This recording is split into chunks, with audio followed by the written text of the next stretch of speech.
Janjiri mi queer, ila de jeeping, ila pedio. Ename erwany were wika Gambela chalara wore wika Gambela shingwana ne tengwan tekan ke kwang nas ka wor wa use ten la use nuere re wika Gambela ni changanta ma tool ka dul ka wukare duli kan ka nying nas ka bom nanga talpona ka nanka TV ten konti la nyangwe gande tene sharing midiran tama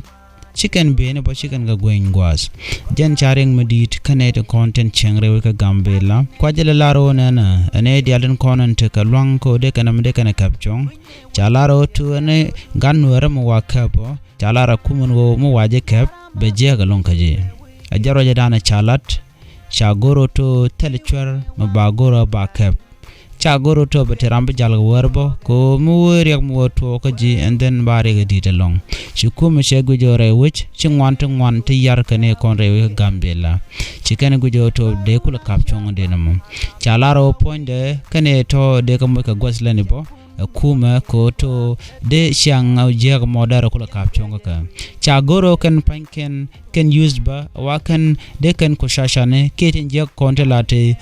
dorinat wa de kan ka yeko de kan yo de kan kula jekten chalaro de ne de ken ne walde garodien matkel ko de kan lada mo de kan lad dong dere chiang ndanen ja ka kwel kelat ke jegere wich da ja kapchong chikumu mugor kano buka la de ka kabela ko de ka ram shikana mo de kano kunji kabela ka o ne go ne lat kala de ne lada ode ne ko shachande ne ka woch shi ko shachane jek bado to chalara garana wacha de nyurbang da let jala dan let kondiale enono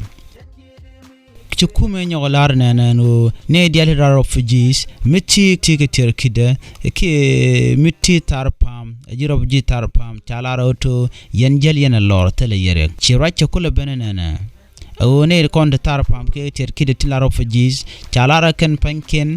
bike jal ko ne dial kon de tarpam wari udien ngwane ne de kon la jigambelten so ko kujimo chaka peno jalga ke baka rewe Gambela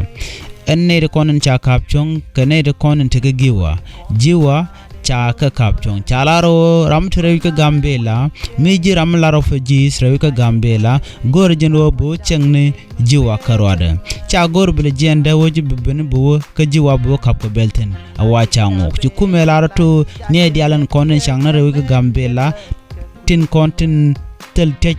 kajiwa wa shoot ken wa gwara katama mi cha shuru chaja gor chala roto baje woch bi chingala bon ke bi chingala ran Ethiopia ko lo kane dialan konti la refugees mi ji refugees mi tar ran gomere ko Gambela mi bi chu ke boss ka telam bi cham da go auto de wo rewch kere kam kajiwa ko bingandan en kulu bingire wich den bi gor kon chui konolong kaneti non ka raja me kan jikum tin ray wika Gambela lar kano hara am non raja me shikaken ka benen yal tongo mi ne ko kumente ray wich ka Ethiopia ndit raja me jarwaye dana chala de yen la ne dialen kon tingwe ke jewoto tiran karofaji jegame da karofaji o meran raro vujis la tok den bate karofaji ko chala ro dobo mbajango gan dobo ke jiwamo kunele lario nong na ye long ye nor dial tinte rewich kajiwa ke ka kem dial chika finyedu men jiwa ke men tarpam ke metaka so samone eno choje be ya goma shi larien o chi wo reng mu je ke to long rewe dan ka so Sudan ajan dan moy kon chiam shekeneme kon ngane je no to kon ke ene mine kel ke je teran ti chi goro to de kon jal freely